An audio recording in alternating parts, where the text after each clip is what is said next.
right, good evening. Welcome back. I would like to call this meeting of the Newington Board of Education to order. That's what I tap here. Today is Wednesday, September 13th, 2017. The time is now 7:01. If we can please begin with the Pledge of Allegiance. I pledge allegiance to the flag of the United States of America and to the republic for which it stands, one nation, under God, indivisible, with liberty and justice for all. All right, I'm going to need my lawyer friend's help for this. Before we move to the next item, we have a request to add an agenda item for a calendar adjustment. So can I have a motion to suspend the rules? Okay, can I have a second? Seconded by Mr. Vasella. All those in favor? Aye. Okay, so we have suspended the rules to add an agenda item. And then can I have a motion to add the agenda item? Move we add an additional item, discussion calendar adjustment, to be item E8. Okay. Can I have a second? Seconded by Emily. All those in favor? Aye. Okay, and I think we need one final motion to suspend the rules to go back. I move we reinstate the regular rules. And motion is second. All those in favor? Aye. Aye. And we are back. Okay. I struggle with that every time. Thank you. Okay. Moving on to agenda item B, presentation of awards and proclamations. Seeing we have none this evening, we will move right to agenda item C, which is public participation on any matter related to board responsibilities. The phone lines are also open for those watching at home. Our phone number is 860-665-8736.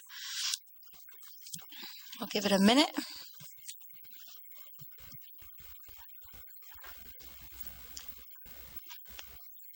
Okay, seeing no public participation at this time, we can move right to agenda item D, which are the standing committee information items.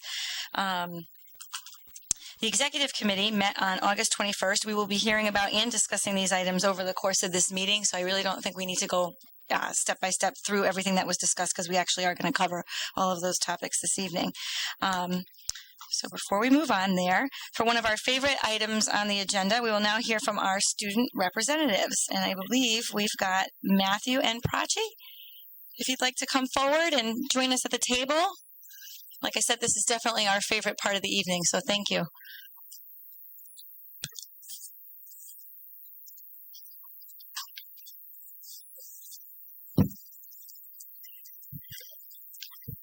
Good evening, everyone. I'm Prachi today, and I'm the...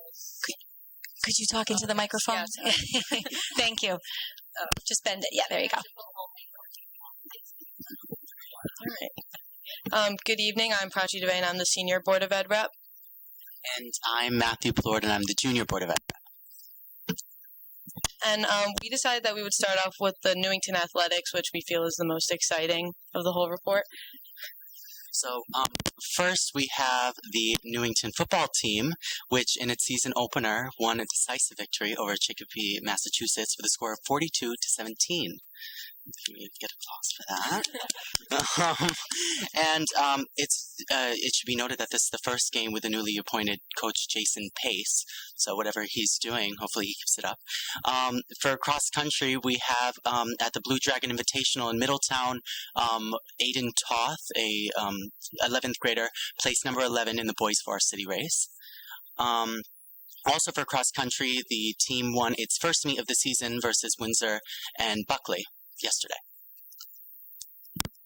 And for girls volleyball, they won their first home game of the season yesterday, defeating New Britain 3-0. For student council, now moving on to student council, we had our first meeting on Friday to welcome the freshmen and any other new members, and our total number of attendees was 123.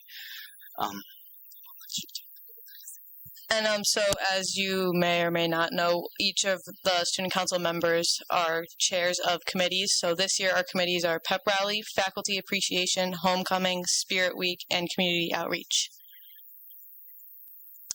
Then moving on to DECA. DECA had its first meeting last Tuesday with a new record of 104 attendees.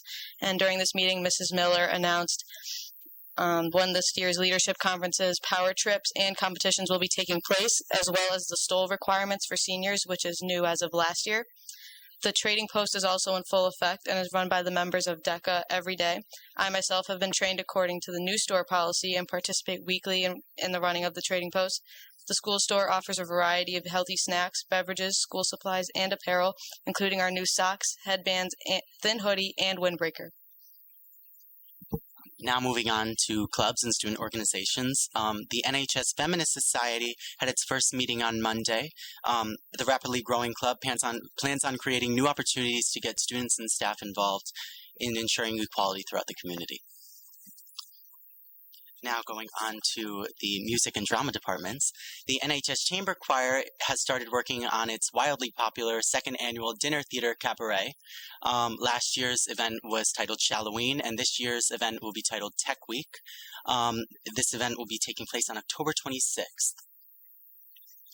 Now for the music department will send one musician to the National Association for Music Educators All Nationals Festival this year. Eric Venables will participate as a bass in the All Nationals Choir, and the festival will be held in Disney World on November 26th through the 29th. The drama department has begun auditions for its fall play, a comedy titled George Washington Slept Here. The show will be casted by the end of the week, and performances are in November. The yearbook committee had their first meeting on Monday to begin the yearbook design process for the class of 2018. And lastly, the National Honor Society had their first meeting at the end of August to kick off the school year with the new inductees. As a member of National Honor Society, we have been given various volunteer opportunities, both internal and external, for this month. Also, several colleges have visited or are visiting NHS this week. Riviera University, Adelphi University have already visited, and the University of New Haven, Johnson and Wales University, and State University of New York and Albany will be visiting the school on Friday.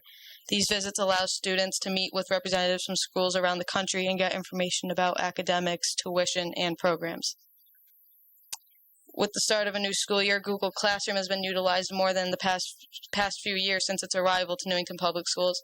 This program has helped me, along with my classmates, work through AP Calculus problems together, even while at home. And on to Chromebooks. Chromebooks are being actively used more and more by teachers this year. Students have told me, and I can add that this has also helped me personally, that they have helped me remain organized and makes learning more fun throughout the entire year. Lastly, for Newington High School specifically, Ms. Tigno has, and along with the rest of the students and faculty, have championed a new initiative this year, which we call Family of Learners. A part of this involves the faculty and students to write goals on small sheets of paper, and we place them on our goal tree that is displayed in the cafeteria. Another part of this initiative involves the faculty to build closer bonds with the students, which not only ensure that our goals are met, but also build better relationships with our teachers. Moving on to the middle and elementary schools, Martin Kellogg will be having their picture day this Friday. And Anna Reynolds, thanks to fundraising from the PTO, is getting a new playground for the first grader and kindergarten play area, which will be in place in the next month. Ruth Chafee's PTA had its first meeting on September 5th and will have their next one on October 3rd. Elizabeth Green has implemented a new system that allows parents to report their child's absences directly through their website. And they're also sponsoring a Help for Houston relief project, which within that they are raising money through Pennies for Houston and also collecting needed items. And then John Patterson will be also having their picture day this Friday, September 15th. Question?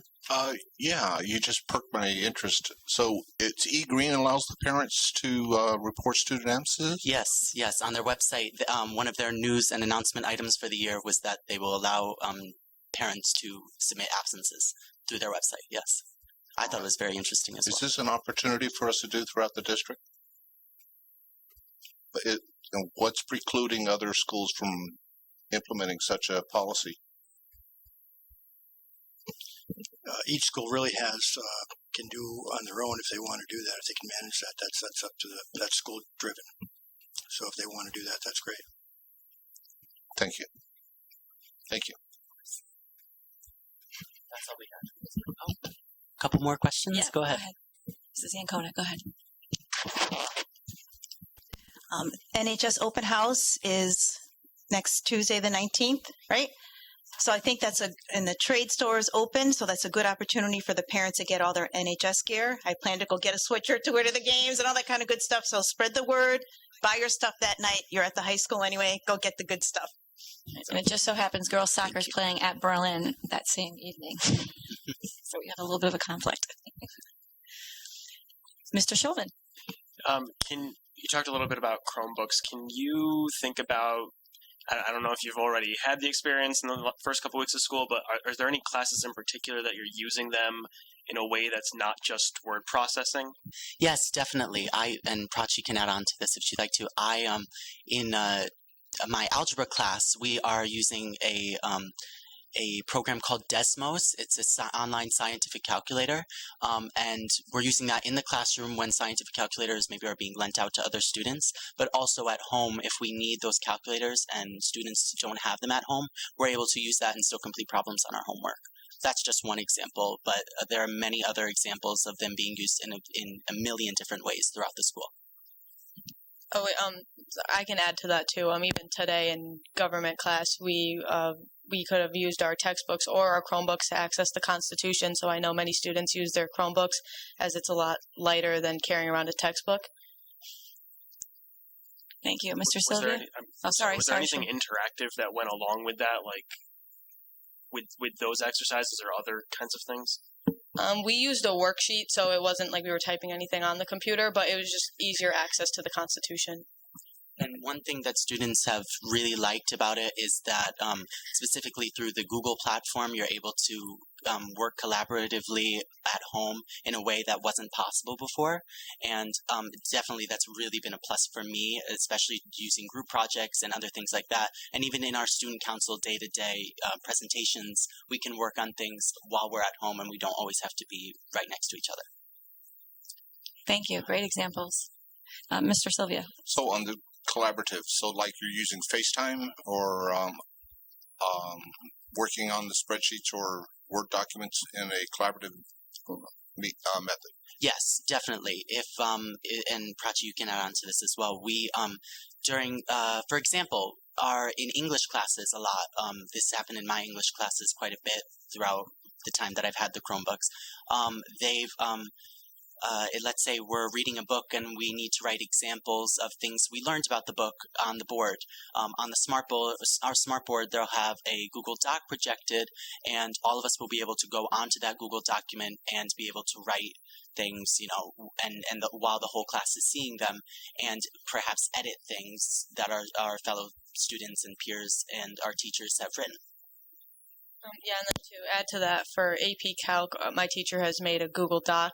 And with that, we can ask questions on that one doc and everyone can access it. So it makes it a lot easier. If one person has a question, other people may have that same question and may need to follow up. So it's one spot for everyone to look for help. And I'd like to also add on Google Classroom as well. If students don't understand something, teachers have been really pushing for other students to be helping one another and posting different, if you don't understand a math problem, maybe posting a YouTube video link on Google Classroom that everyone can access so that we can all learn together.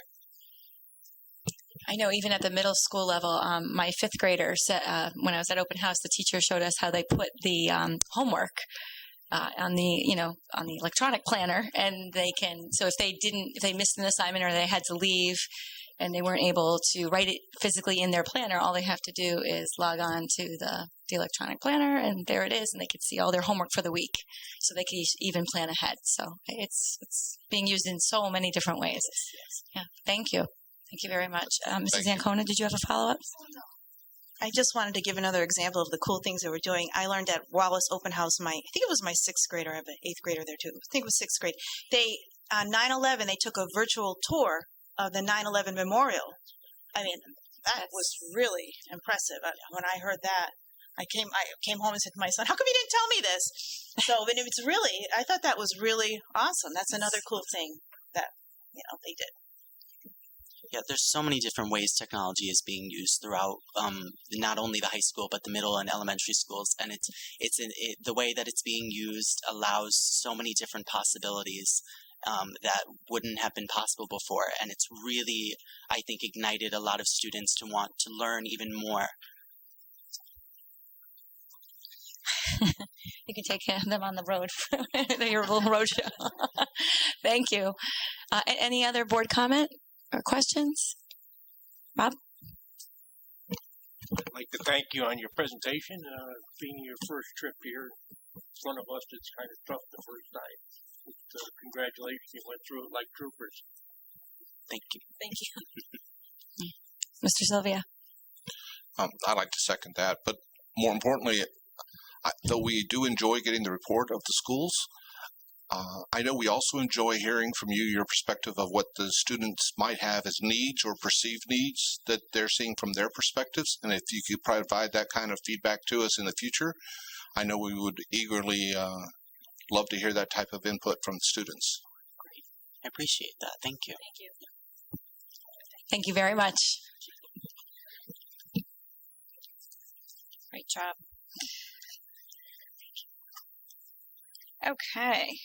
We are going to move to agenda item E, which is other business information items. And number 1 is our report from Dr. Collins on the opening of school for school opening 2017. Thank you. Can you hear me? No. Can't hear me. I'll try to talk louder. Talk louder. All right. So I still have my summer voice. So there's a lot of information I'm going to share with you. However, we know that we start with a mission, vision, and direction for the district. The mission is posted on each one of our walls. I won't read it to you, but it essentially says that we are a partnership, home, school, and we need to make sure that each student receives or reaches his full potential. Our vision statement is much more manageable for people to remember, and that is by the time every student graduates from Newington High School, he or she will be ready for college, career, and citizenship in the global economy. Our strategic plan operates everything we do. It guides us. It guides our work. NPS 2025 is our strategic plan. That feeds our district improvement plan, which guides all of our school improvement plans.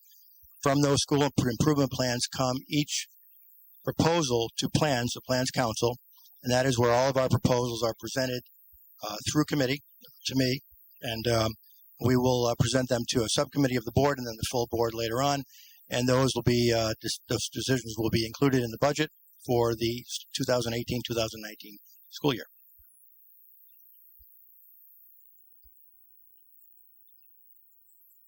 Just to give you an update on some of the board priorities that were set a couple of years ago, we are nearing the end of the 2-year term here.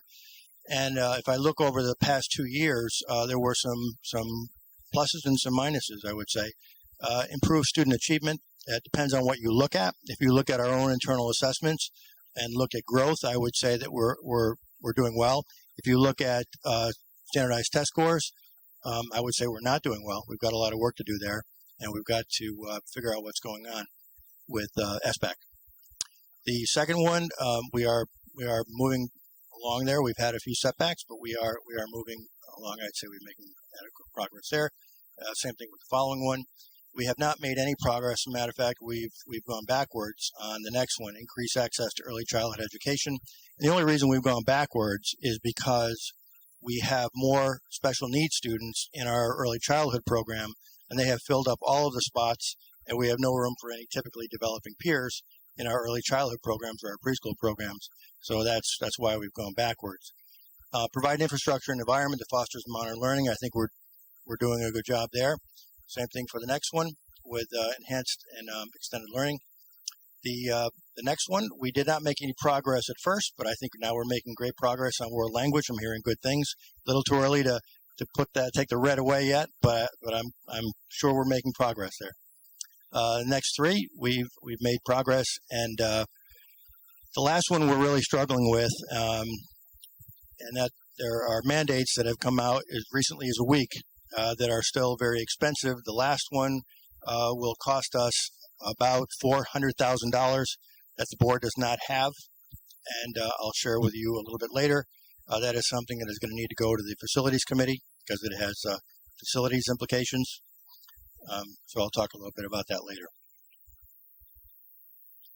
So our first day, convocation. That's when we invite everybody back. It is our only opportunity to have all of the employees of the Newington Public Schools in the same place at the same time, so they get to hear the same message. That's our teachers, our tutors, our bus drivers, our cafeteria workers, everybody.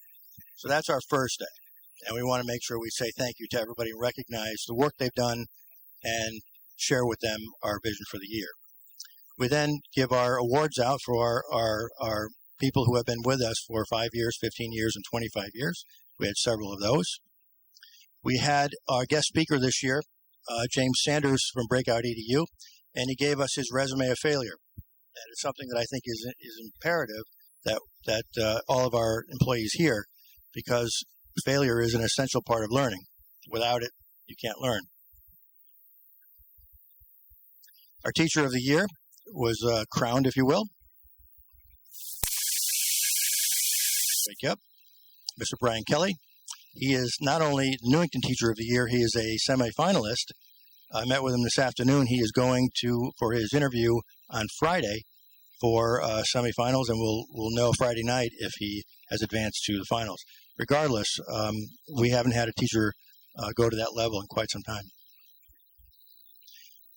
And we heard from our students, and I thought it'd be nice. Saw the first day right from the students' perspective. Steve Parker and I rode one of the buses on the first day of school to welcome some of our students, and then you'll hear from some of them.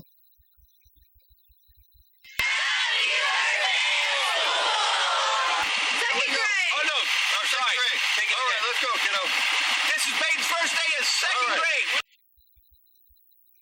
Good morning. Good morning. The gang's all here. Wave at the camera. Wave at the camera. See the camera? And wave. There you go. All right. Nice to see you. Have a great day. Good morning. Morning, Maya.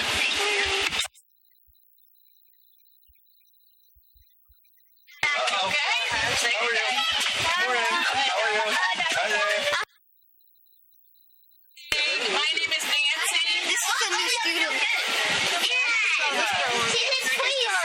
My name is Nancy. You're Red's mom, right? Yes. Oh, good. I used to work with her on her name. Very nice to meet I just saw the thing. You just got married.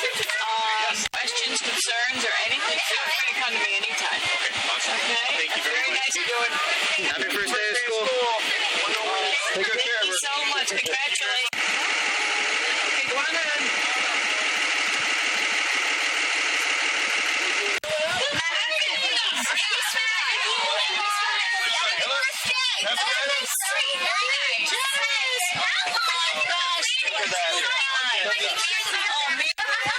There we go.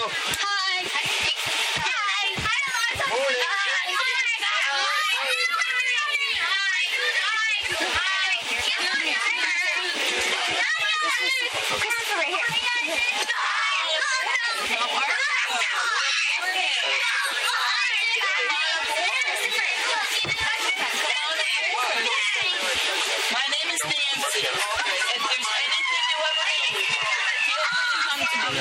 Any questions, concerns, or anything going on? And he got on and off the bus 5 times. The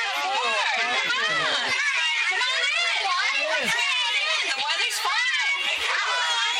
It's me, so you're in the family. Come on in. Have a seat with a friend. How are you?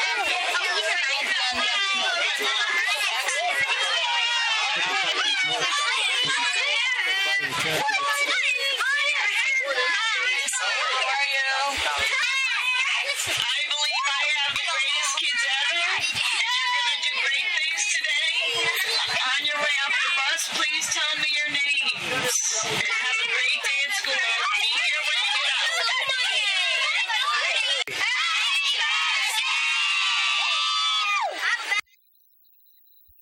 Then Nick went over to get some reactions from some of our kids. Hi, my name is Jada. Hi, my name is Michael. I'm in 5th grade. Me too. My first day of school I was really nervous, but then it was really exciting because my teachers were so nice and it was a really fun day. I was like nervous, but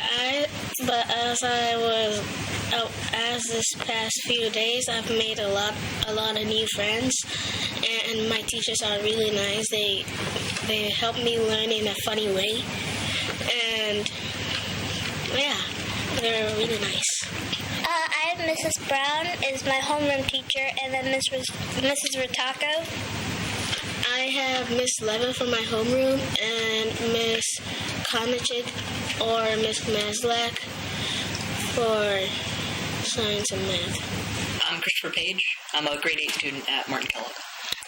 All the teachers were very inviting, and they told us a lot about how 8th grade is going to work, and really understand how we're going to learn about high school, so that when we get to high school we'll know what classes we're going to be doing, and all of that scheduling stuff. Saw all the people from last year. It was cool because over the summer sometimes I didn't really hang out with a lot of people, but it's fun to see them. Everybody's really different, and it was really fun. We did a lot of activities to get to know new people, so it was cool. Well, with the PAW system, we can do different games, like after school, against the teachers or against our peers, so that'll be really fun, like kickball or ultimate football, stuff like that. My name is Lila Tahirovic. I'm a grade 8 student at Martin Kellogg. My first day of school was pretty good. I love all my teachers. They're all very nice. And it was great to see all the people that I didn't really get a chance to hang out with over the summer. Last year and all through middle school, I was a part of the drama club, so I plan on doing that again, and chorus and orchestra, because I've just been doing that for a while. Okay, hi, I'm Alex. I go to John Wallace Middle School. I'm in 8th grade, and the first day was pretty cool. We just kind of got introduced to our teachers and saw people. Hi, my name's Olivia. I'm an 8th grader at John Wallace, and my first day was interesting. It was kind of fun, I guess. My name is Ariana. I'm in 8th grade. I go to John Wallace Middle School. My first day of school was kind of like the rest of them. Like, we just kind of got introduced to our teachers, met any of the new kids, and just kind of went along. Hi, my name is Lily, and I go to John Wallace Middle School. And our first day was pretty interesting. Like, we didn't see each other for a while, and we met all of our teachers. Hi, my name is Sean Callion, and it was kind of fun the first day of school, meeting the new teachers and stuff. Hi, my name is Matt Dion. I'm a senior, and my first day of school was great. I got to drive to school, and to note, this was my last first day at Newington High School.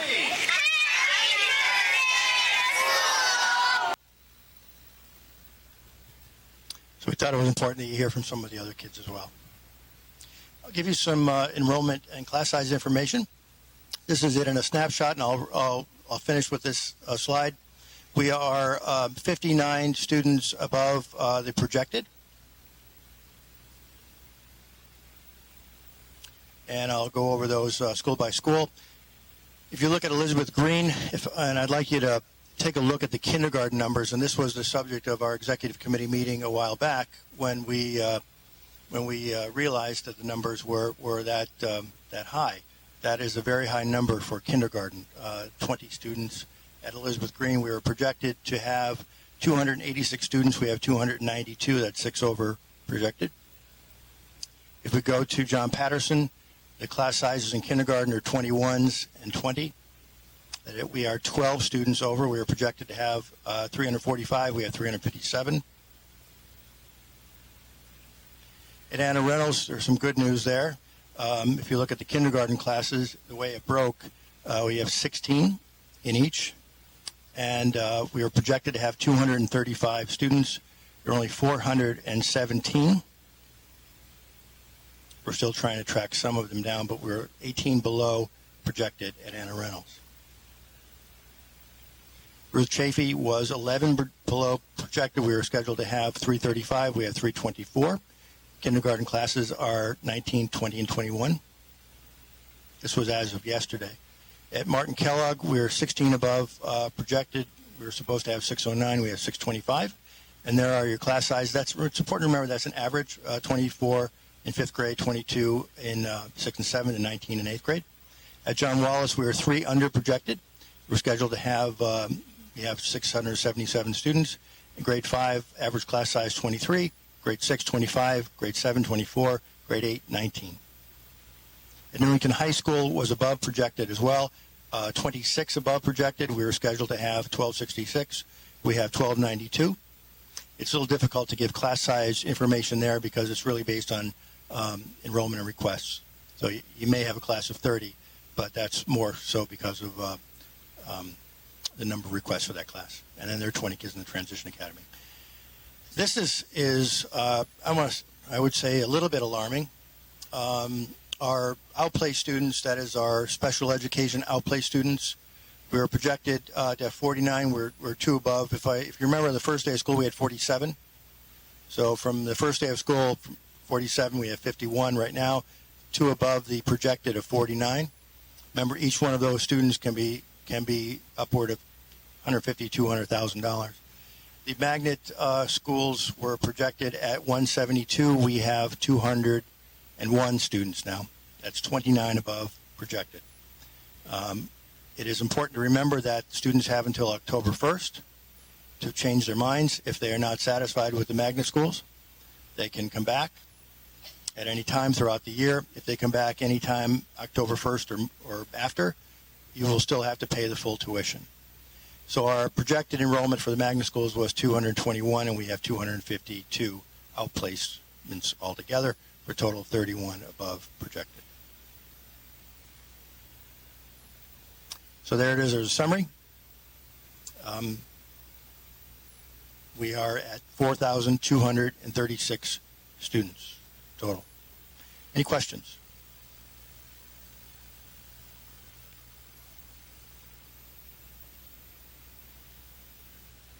Yes. I'm sorry. Thank you. So the previous slide, we're at 4,236 actual? Right. And the report, though, I'm seeing here, it's 4,294? Oh, that was earlier. So that does not reflect the changes. I don't know why it would be 94. But it does. Okay. Those are the numbers? So, unless I forgot something. I guess my question is, which was this is the more accurate? Oh, we forgot the preschoolers. So that's actually right. We forgot the preschools in here. So you have to add, what do you have, 60 of them? 60. So add 60 to this. I can't. So it's 4,296. This preschool, 60. Is in this, and it's not up there. It's not there. Okay. Yeah, we forgot to add the preschool. Got it. Sorry about that. Emily. Are those projected 29 students at the magnet school, 29 students that are new to the magnet school this year that were not there last year? And projections sometimes are different from our actual. So is that? Oh, it is. So we were projected at 172. That's what we had last year. Okay. Now we're up by 29 students. There were about, now the wording they gave me was all of the preschool students who went to a CREC magnet school for preschool stayed. All of them? Yes, it's about, I want to say it's about nine students. And then about half of the Hartford Magnet School students stayed. So that's about 8. So about 17 students stayed. And those are kindergarten students? Preschoolers going into kindergarten. Kindergarten, okay. Yeah. We won't know yet the others until October 1st. Other questions for Dr. Collins? Okay, thank you.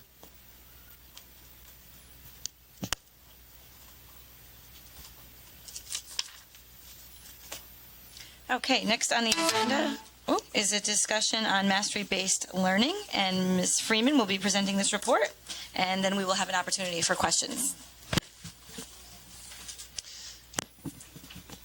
Good evening. I'm Kristen Freeman. I'm the Director of Secondary Education. Thank you for the opportunity and the invitation to open a discussion and a dialogue about mastery-based learning.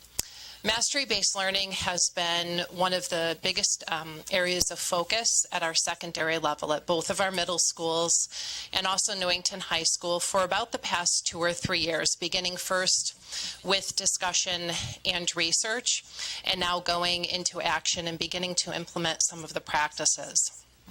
Mastery-based learning is a collection of best practices in instruction, curriculum, and assessment for students in the 21st century.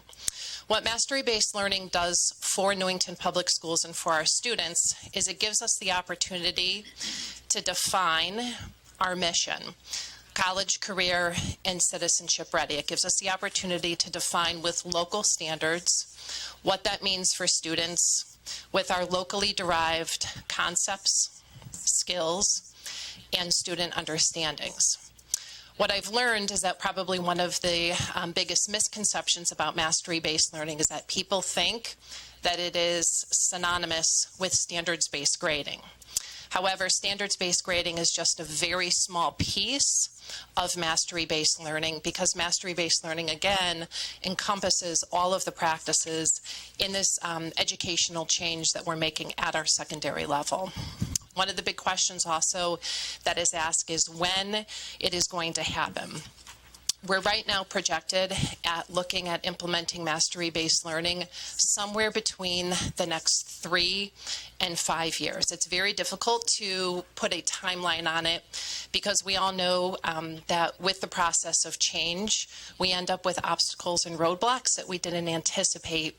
And when we do things in Newington, we know that we want to make sure that we do them well. So instead of committing to a hard timeline, we're projecting right now at going probably somewhere between 3 and 5 years. So the board was provided with some information. I know prior to the board meeting, I don't want to discuss at length everything that's in there. I just wanted to open that up, and I'm sure that there's some questions that hopefully I can respond to for you. Go ahead. Is it just I'm sure everyone else wants to jump on this too. So standard-based grading, I think you need to explain to everybody what that is, because it's a lack of grades, and I think that's going to upset a lot of people. Mm-hmm. And when you're saying you're going to start the mastery-based learning within the next 3 to 5 years, are you also planning to implement the standard-based grading? You said it's a small component. Mm-hmm. So are you going to do that component? And can you do mastery-based learning without standard-based grading? Okay, so I heard 3 questions. I'm going to try to remember them all. The first question that I remember is, what is standards-based grading? Correct. Okay. So when we report to standards, here is the difference between a traditional report card and reporting to standards. As a parent, when I receive a report card, say for both of my high schoolers, and both of my children attend a very traditional high school, much like Newington High School, I read number grades, anywhere between 0 and 100. Those are points that my students have earned in a variety of ways. Through homework completion, through earning points on multiple choice tests, on open-ended assessments, on performance tasks. But what numbers do not do for me as a parent is they don't tell me what my children are learning, and more importantly, where my children are deficient in their skills. So here's a good example. If my child has an 85 in algebra, I don't know if the lack of 15 points to a 100 is because my child isn't understanding some foundational skills in algebra, if it's because he didn't do his homework, if it's just because he's barely missing meeting mastery on some of those standards. So that's what standards-based reporting does. It's a model that we have in the elementary school, although in mastery-based learning, it's a little bit different. I do want to be clear, though, that with report cards, especially at the high school, there are a lot of high schools that have shifted toward mastery-based learning that maintain the 0 to 100 grades and also report to the standards. So they develop report cards that have a combination of those two, because we do know that it's a very, very big shift, not only for parents, but also for students. So imagine there's a student who is a senior at Newington High School when we shift to mastery-based grading. The most difficult transition is going to be for a student to understand how well am I doing when the only thing a student has known for the past several years is how well they're doing compared on a 100-point scale. So that's the first question, and I've already forgotten the second question. Well, you still haven't explained what it's going to look like. You know, you say it may be a combination of both. Okay, so an 85 is a B. Report card would say B. What's it going to say for mastery base? What is it going to say? So a report card that includes reporting to mastery would list out all of the skills and understandings that we want students to master, and you would receive information about your child with respect to where they are meeting mastery. So are they approaching mastery on that standard? Have they exceeded mastery on that standard? Or are they meeting that expectation? So there would be a set of standards for every single class that a student is enrolled in mathematics, social studies, in a CTE course, in music. So not only getting information about a letter grade, you're now getting information specifically about skills, concepts, and understandings about where your child is achieving. So, like the elementary schools, it says masters, progressing towards, exceed. So that's all well and good as a parent, but that's not what's important to getting into a college. A college, I don't know if, I mean, explain how our children at Newington High School are going to be competing against West Hartford next door, who is not using that grading method. So we've made no decisions about exactly what the report card is going to look like. If we start a conversation about transitioning to mastery-based learning, and we start with the report card, we will spend 3 years only talking about the report card. And that's why I talked about mastery-based learning being a collection of best practices for teaching and learning. That's where, honestly, the heavy lifting is. The report card is what we decide on later of what is going to be best for our students. I can assure you that we would never transition to a report card if we know that it would prohibit our students from being competitive in terms of getting into college. That would simply be malpractice, and that would never happen. I can assure you, though, that there are colleges and universities that have signed pledges that they will fully accept mastery-based learning report cards. Furthermore, higher eds are also looking at moving toward mastery-based learning. We would expect higher education to be a little behind where secondary schools are, and that generally is the case as well. And the other thing I would remind the entire public about college admissions is that college admissions officers are skilled in reading transcripts from students from all over the world. So they look at applications from students that come in from Thailand, that come in from China, that come in from Norway. And those report cards do not look like the ones in the United States. So colleges and universities are very aware with that. And I know that it is a concern that our students would not be competitive for college. And I assure you, we would not remove anything from a report card if we knew that it would prohibit students from getting into those competitive schools. Well, what about rankings and things like that? I mean, if you're not calculating a GPA, how are you going to? But I never said we weren't going to calculate GPA. We've had other discussions where the goal was at the end, and again, this could be a 3-year process, a 5-year process, a 10-year process. I mean, we don't know. That's basically what you're telling us. But the goal was at the end to be a full mastery-based learning. You know, we're standards-based learning, where eventually we would not be using letter grades and numbers. I mean, so are you telling us that that's not the goal here? We have not made a decision to eliminate class rank. Kristen, if I could just step in. Please. It's very likely that we will have to run both for quite some time while that's sorting out. As post-secondary is moving on board and the rest of the nation moves on board, several years from now, you're going to not remember, well, maybe not remember what an A or B was. You know, you remember what I know. We will. but the students who are coming up, our elementary students, don't know A's and B's. Right.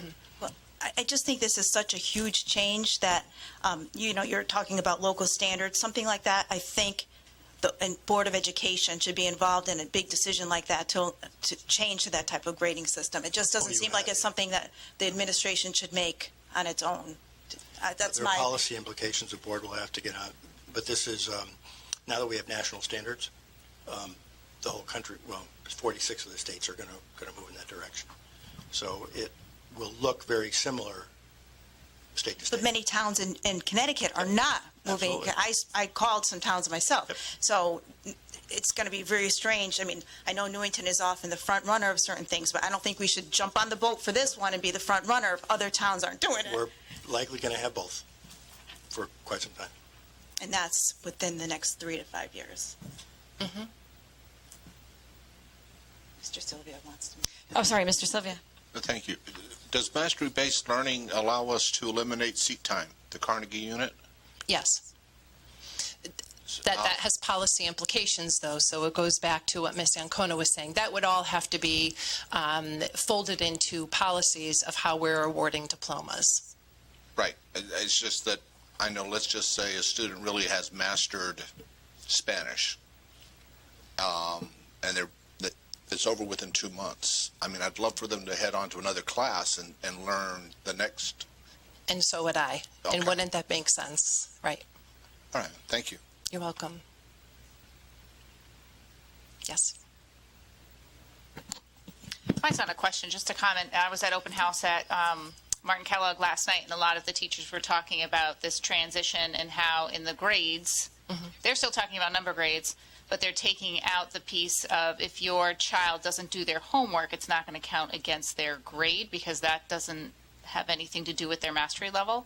Correct. So they're moving in that direction. I thought that was a nice step because that's a very easy chunk to bite off and say, yes, I get it. I want my child to do their homework, but if they're able to achieve the grades without it, why would you take points off their grade for those things that aren't actually have anything to do with what we're trying to teach them? So correct. That was just a little step in the right direction, I thought. So, and that is an example of the many steps that we're making in that direction. So as it's been pointing out, it is a huge shift. And we know that the biggest shift comes for the students and then also the parents who are the ones who should be communicating the most about their child's grade with their children. So in eliminating homework from the overall grade, what we're saying to students is, what matters is your learning, and homework is something that we expect you to do. And so a lot of what the middle schools are doing is they're still reporting in Power School whether or not students are completing the homework, but it does not get averaged into a grade. We want students to be independent. So idealistically, a student should be able to pick up, let's say, math homework that has 15 problems and say, I've done the first 5 problems and I've mastered this. I don't need any more practice. I know that I've mastered this. It's very similar to the seat time. Whereas other students who feel like they need that practice, we want them to be able to self-direct that and say, I actually need to do all 15 of these problems to know that I've really mastered this skill. So we want to be able to, and that's young, and we're in the beginning stages of that. So again, that's looking years down the road, that's where we want students to be. But I'm glad to hear that you heard about that at open house. That's very promising. Kristen, earlier you described the elementary, is it standards-based? Standards-based grading. Okay. And then mastery-based learning, but you said there's some differences. There are, so the difference is that mastery-based learning covers, it's a description of the entire educational model. Right. So it's not just taking a report card and making the report card look different. It's the whole. It also involves, that's exactly it. So it also involves what are we assessing students on? How are we assessing them? And so if we change what it is that we're going to assess students on and how we're going to assess them, we have to change the way that we're instructing students in our classroom in order to meet those standards as well. So one question I would have is how comfortable would you be crossing or driving over a bridge designed by an engineer who got a C- in math? what if that C- was made up of homework and class participation, and he really never mastered any standards at all in math? So at least this is a way of knowing what we know and what we don't know based on the set of standards that we have. That eliminates all the other fluff. But Dr. Collins, that's the same as what my father's always told me. 50% of all doctors graduated in the lower half of their class. All right? And I still got heart surgery. So, I'm very comfortable with the mastery approach. I'm more interested, though, on how we propose to approach a student that has not mastered Pythagorean's theorem or something of that nature, that is basically, all right, we have to get this individual tutor on this particular aspect so that they can master the skill? Or do we just say, well, hey, they are another year older, move them on?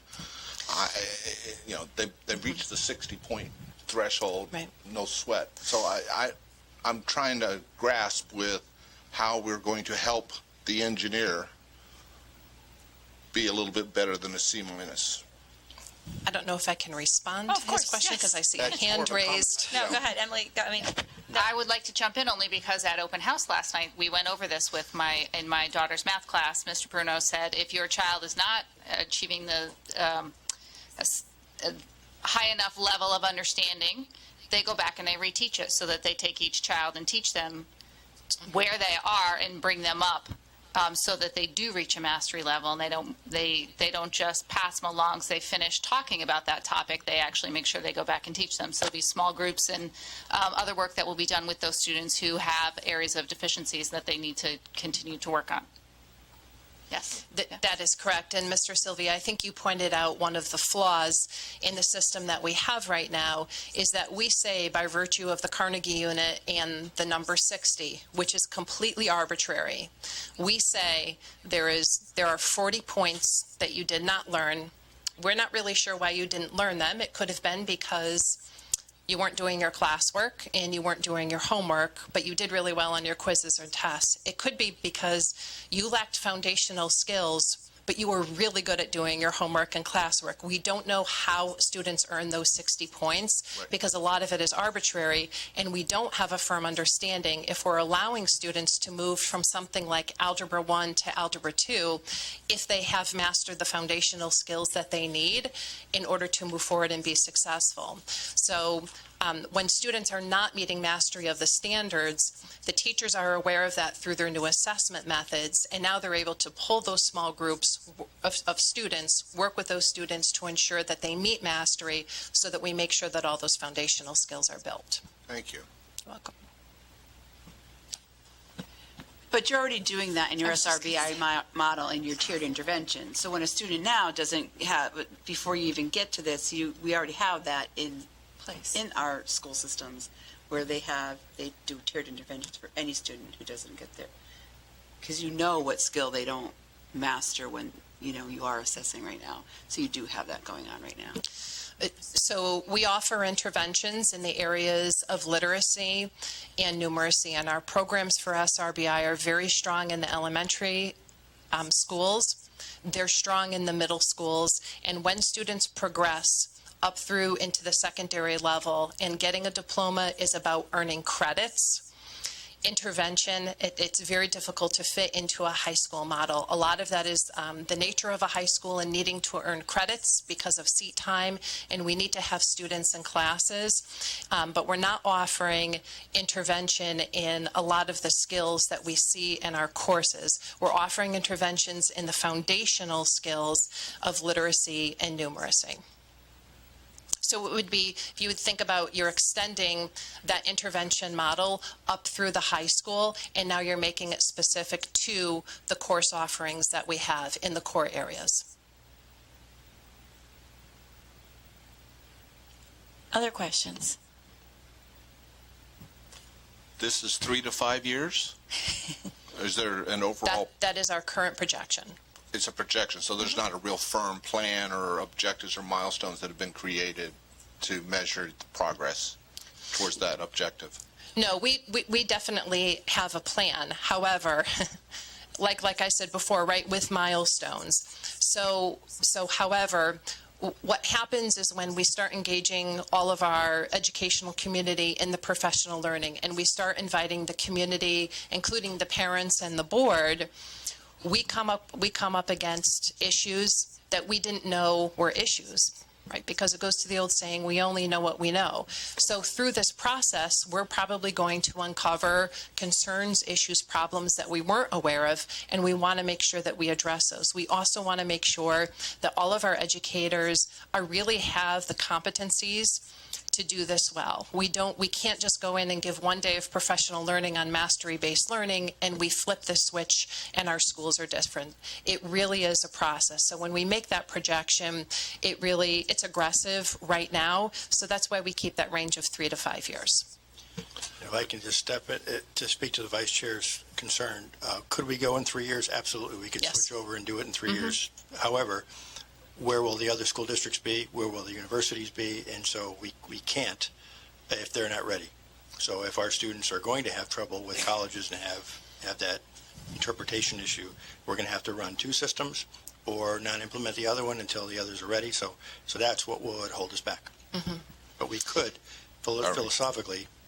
Given a lot of constraints that we have, can we afford 2 systems? I mean, it sounds like there's a lot of commitment on the resource side.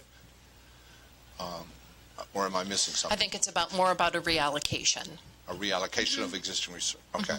Yeah, and I would add, I wouldn't really call it 2 systems. I mean, that when Ms. Freeman said earlier that many districts moving in this direction report both ways, it's not really that you have to run completely 2 different systems. What happens, and many of you are familiar with the elementary progress report, where we might have under math several standards that we're reporting on. The difference here would be you get that plus a grade. So you're saying, here's how they're doing on all these specific things, and that translates to an 86, which is a B. So it's not really that you have to do something over here for the grade and something over here for the standards. You're reporting to the standards, which then translate into the grade. It's actually somewhat what we do now. We just don't report it that way. So if a teacher gives a test, they know what standards they were assessing on the test. It just never gets reported back to the parent. So this is a way of letting students and parents know exactly what that breakdown looks like. So if they get an 86, they might see, look, I'm doing really well on addition and subtraction, but I'm falling apart on fractions. That's where I have to do more work. So that's the benefit to having the standards part in there. So, pardon me for being this inquisitive, but so it's Power School, right, that we're doing all the reporting. Does this system support this collection of data so that it's one and done, the teacher doesn't have to keep being... Correct. Yes. Okay, thank you. Yeah, so that's what I meant about it's not like completely 2 different things, that we can make them work together. So to some of the concerns that I seem to be hearing mostly about grading, I would say that's, in 3 to 5 years, we would predict that's not going to really change. You're still going to see the number grade. You're still going to know what the child's performing at the end, but you're also going to have this additional information that's really going to provide your child with feedback on how to improve. Other board member comment, Mr. Shulman. And I would just add to that, probably the most important aspect is not what you're seeing on the report card, but how the teacher's practice has changed over those 3 to 5 years to get to the mastery-based style where we're actually honing in on what's important to know, and do you or don't you know it. Other comments? Thank you. More to come. Definitely more discussion. You did a great job explaining it to us, and so thank you very, very much. You're welcome. Yeah. It's going to be slow. Okay. We are on agenda item E, number 3, discussion of future agenda items. You have that listing in your packet or as part of your packet. So this is a tentative list of Board of Education items for the remainder of this school year. I don't know if anybody, we need any discussion. If anybody has any questions, Mr. Shulman? One thing we had talked about in a previous, I don't remember if it was a subcommittee meeting or just informal chatting, about having like 5-minute bursts of info on educational theory, things that we're doing in the schools, reports from a subsect of students in a different program showing one thing we're doing, just and when 5 minutes, really just like a 5-minute kind of burst of one thing, just so we have, sometimes we don't always see what's going on, especially if you don't have kids in the system, which I would like to see. Like scattered throughout all of our meetings. That will be topic-based, and we'll put them on there, and we also are planning student visits as well. That would be So great. we'll include it, but we don't know what those will be yet. So. Right, I just want to make sure that there's kind of, something, if it's every meeting, that would be awesome. If not, as we can, but short little things, that'd be great. Emily.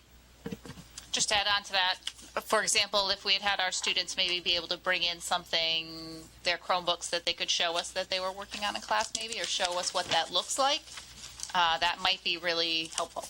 I mean, like the basics, because probably many people at this table and people at home haven't seen what they're doing, or even what the Google Classroom looks like, or how you share a document, things like that, that might be interesting for people to see. Mr. Sylvia. Thank you. I know that last year, we talked about and we asked and gave a permission or approval for the superintendent to go after a feasibility study. I would still like to have that type of an effort put forth so that we know what the overall impact is to our assets and where we need to make future improvements. I know that we're really pushing on Anna Reynolds and that, but I really like to get a more holistic picture of what our total needs are. You mean facilities? I'd love Are you talking about facilities?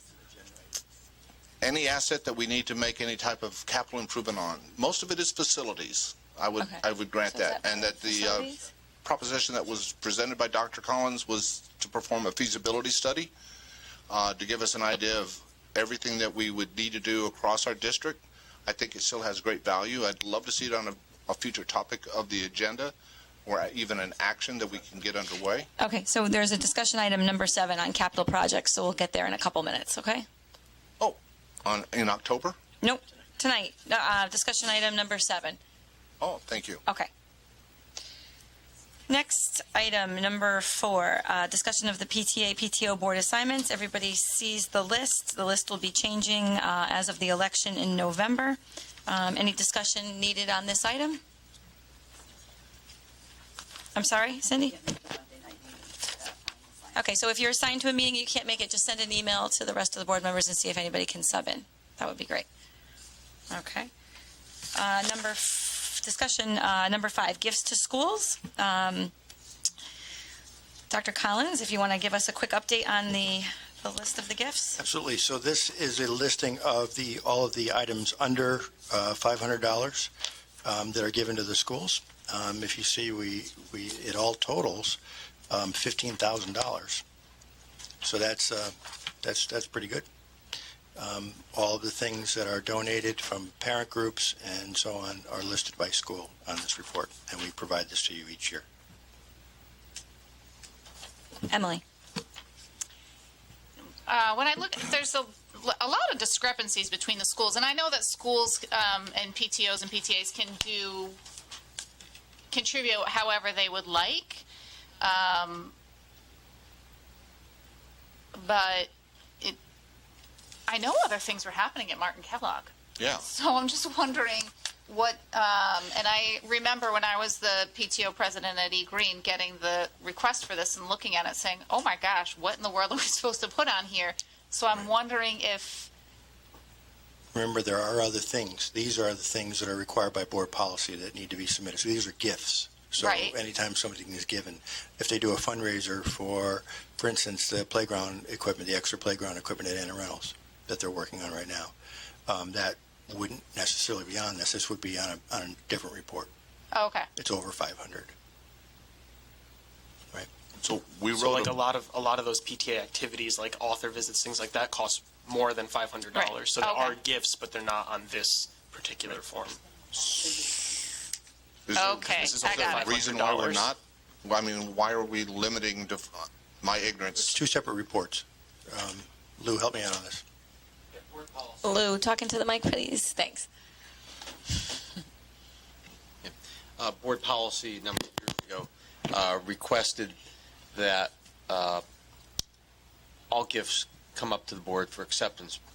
And a lot of times that's not a practicality, because by the time the board meeting is scheduled, the event may be in the rearview mirror, And this allowed the principals and the superintendent to have the discretion to move ahead, accept certain gifts, and then present them in mass to the board for a general acceptance and acknowledgement at that point. So it's really just the practicality of how to operate the school district. And then you have the other list, which are the big items that have to come to the board for approval. But Mr. Sylvia. I'm just thinking out loud. Is it time to revisit this policy? It sounds like we're just putting an arbitrary cap. No. No, there's no cap. There's no cap. This is just a report. Cindy. It just looks to me that I think they're reporting it out differently. Am I wrong with that? Because I'm thinking that some of the things that you see, look at John Wallace, some of the things that they are putting on here are probably things that Kellogg did or didn't include that. Am I right on that? You may. Okay, so that's... Emily. As a follow-up, I just want to say, in looking at this list, wow, we have a really active community, really active parent groups, and they've really contributed a lot to our schools. So thank you to everyone who runs the fundraisers, participates in the fundraisers, all of those great neighbors out there that purchase things from our students, whether or not they need or want them. It's a big community effort to put another $15,000 into the schools. So thank you to everybody for being a part of that. This is a wonderful to see it this way. So thank you. Okay. Any further discussion? Okay. Moving on to item number 6, the proposed 2018-2019 budget guidelines. It's already that time of year. I know. Dr. Collins, you want to just quickly? Yeah, I do. Normally, these are typically similar. We did make 2 changes this year that are important to note, and that is because we really don't know about state funding and where that is going to end up. So we want to make sure that we're not in a situation like we were this year, where they said they were going to cut the excess cost funding, and we didn't have it budgeted. So we typically budget a net amount in your budget, and if that we would have gotten short $600,000. So we're recommending that we budget the gross amount in our budget.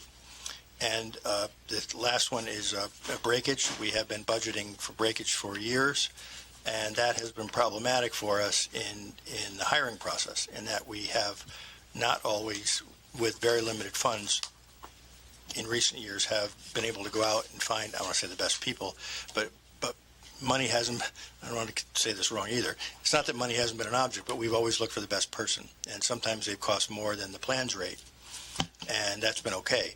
But now we've had to make some decisions based on the budget, so that's certainly understandable. But there may be some cases where in those difficult to fill positions that we're not going to be able to get them at the plans rate, and we're going to need to budget a higher number. So we're recommending that we, based on the position, that we budget according to the market, rather than just putting everything in at the plans rate. Mr. Sylvia. Budgeting according to market, that can quickly presume that every position is a 15-year tenured individual on the stepped ladder increase. No. The elementary teachers are you can use the plans rate. If you're going to hire a secondary math person, they're very, very different. And the state puts out every year a shortage area listing, so we know what those are. So if it's a secondary math teacher or a science teacher, we know we're not going to get them at the plans rate. It's going to be higher. Counseling, same thing. Elementary, social studies teachers at the secondary level, we can use the plans rate, but some of those others we can't. I think these recommendations make a lot of sense. We have been doing things differently, and it's... In the past, there was a little flexibility on the salary numbers, so you didn't really worry so much. But. Mr. Shulman. I'm okay with doing what you intend to do with the breakage, but along with accompanying that, I think that our budget book should show the amount of salaries that we're paying at each level for the program area. I've seen it in other towns' budgets. We've talked about this before. So if we have 40 teachers in math, it should say 20 teachers at $50,000 a year, 10 teachers at $75,000 a year, 2 at replacement costs, which we're estimating to be $95,000 a year. It doesn't give anyone's personal information out, but it does show what makes up the very large numbers that you see in a program area, and it prevents the public from thinking that we're hiding money, because we are showing it. I mean, you can piece it together if you have all the information in one place, but it prevents the public from thinking we're hiding something, which we're not, because we talk about it for 2 full days every budget cycle. But it shows who those people are that are filling up those dollar amounts, and I think that that's a really good way to show everyone exactly what we have going on, because we're doing everything above board, and there's no reason not to show that info. So I think I'm okay with that, as long as that's something that goes along with it. I agree with Mr. Shulman. The more transparency that we can provide is the more education that we can give to the public and our community. And their understanding that we're actually looking for a secondary math expert that's going to be running at $115,000 or whatever the going rate is. $115,000. No. Yeah. Any other questions before we move on? Any other comments? Okay, seeing that. Thank you very much. Next is capital projects discussion, and Dr. Collins again is going to give us some background on this item. So typically what happens is the facilities committee meets and then makes a recommendation to the full board, who then can make any adjustments, and then it goes from the full board to the town, and Ann Harder, and then the town manager would then review it, make any changes. It would go to the CIP committee, and then it goes to the full council. So it goes through several steps before the final approval at the council level. There was a lot of discussion over the past couple of years about capital projects, and I want to make sure that we are as transparent as possible and that we're providing that information. So we're looking for a couple of things, some guidance from the board, because we are meeting with the facilities committee right after this, and I know they're going to need some guidance on this as well. One of the things that has come up over the past couple of years has been a lot of discussion over vehicles. And obviously, we can't operate the district without vehicles. The question is, how do we budget for them? Where do we put them? Do we put them in the budget every year, as we have done, and then they get cut out every year? And then can we put them into the capital budget? Some of them qualify, some of them don't. I think if you look at the original intent of the CIP program, it was for projects. It was not for vehicles. I don't have anything against that. I think the town does it for some of their vehicles. I'm certainly not against it at all. It's something that I think the board can do. However, we can't cut it out of the budget and cut it out of the capital program, and then we wouldn't have any vehicles. And it's a little difficult to operate the district without that. That's one thing. The other thing I wanted to bring up was that some of you know I advocated for some mandate relief the past couple of weeks. There was just a recent mandate that came up that was very specific with regard to the expelled students, and that you are now going to have to provide a full program for the students who have been expelled from the Newington Public Schools, and that total amounts to 6 students. What do you mean by full program versus what how we do it now? What we have done in the past is we have given 10 hours of tutoring per week, and we've used our teachers to do that. You can no longer do that. It has to be a full program, and that is a full-day program. And CREC is offering the ability to do that if you want to use their consolidated service, and it is $365 a day per student. That totals, I believe, $398,000 that is nowhere in the budget. And it has to be implemented. Based on the average number of kids that get expelled? We currently have 6 right now. Oh, so okay. So if we used the exact cost is $398,000 that you don't have in your budget. The other option is you create a program. Can you create a program for 6 students for less than $398,000? I think you can, but the problem is it can't be on school grounds. So this would need to go to the facilities committee, since it does have facility implications. Where do you rent a place? What do you do? I don't know. That's certainly not my decision. That'll be up to the facilities committee and the board to make. Don't you see kind of a backlash too, where districts who are not able to afford this would stop expelling students who need to be expelled? And Absolutely. that can have other implications. This may happen on this board. You don't know. Mr. Schulman.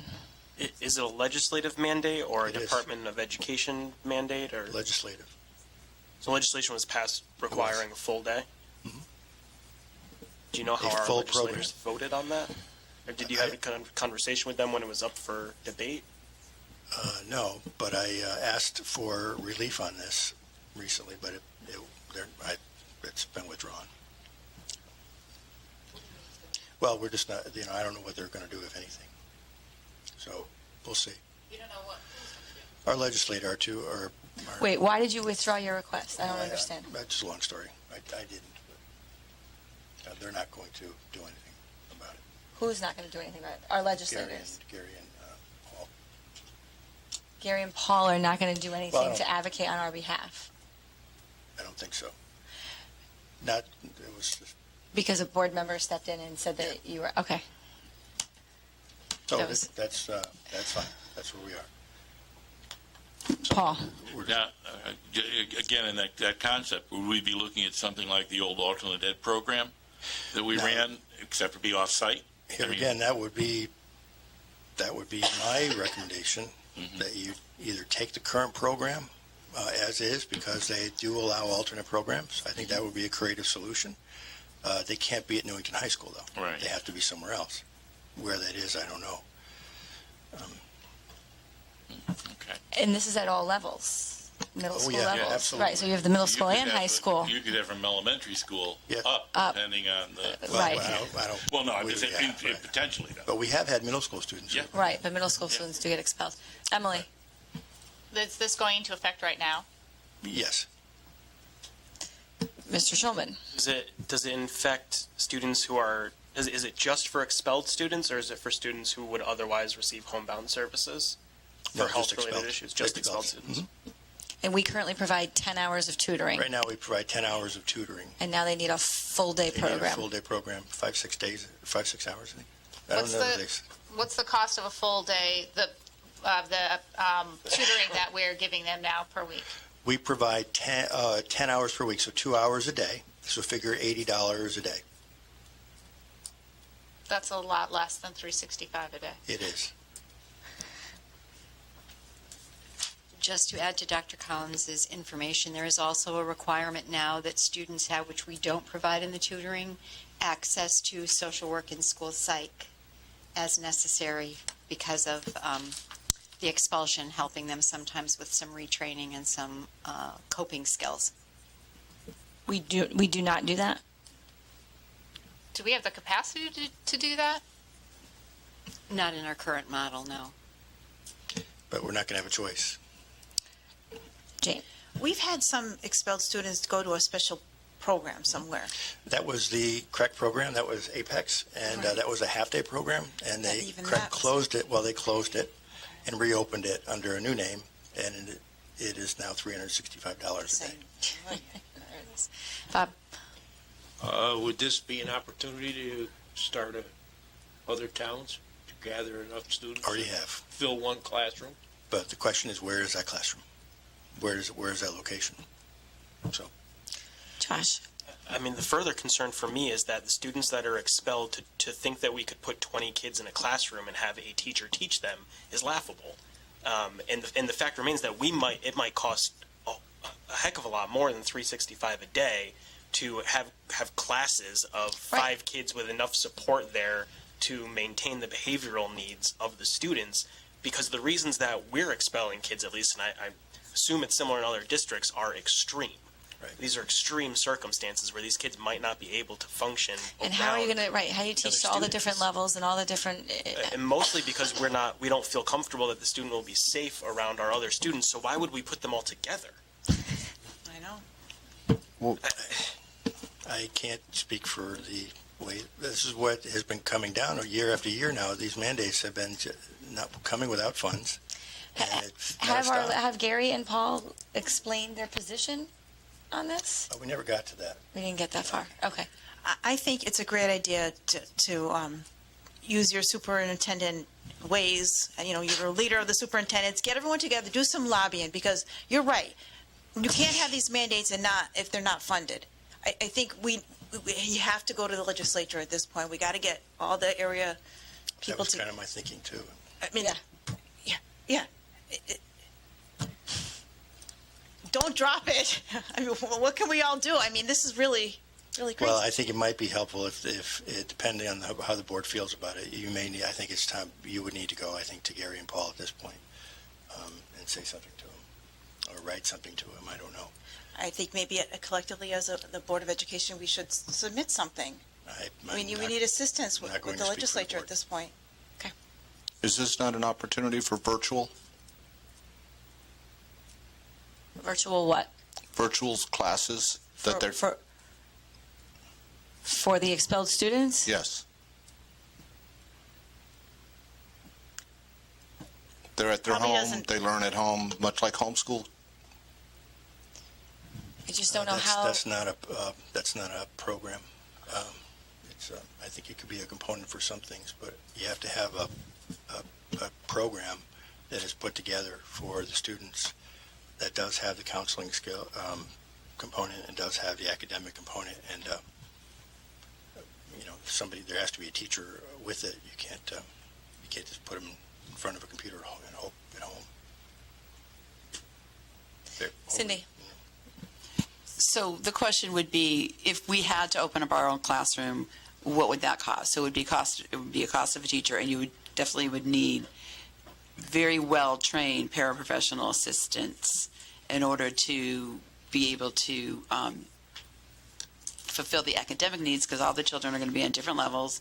They're not all going to be in the same class. You might be able to do some small group instruction, but you're going to need someone else to be able to implement some of the teacher plans so that we can do that, plus people who are well-trained in behavioral management and de-escalation.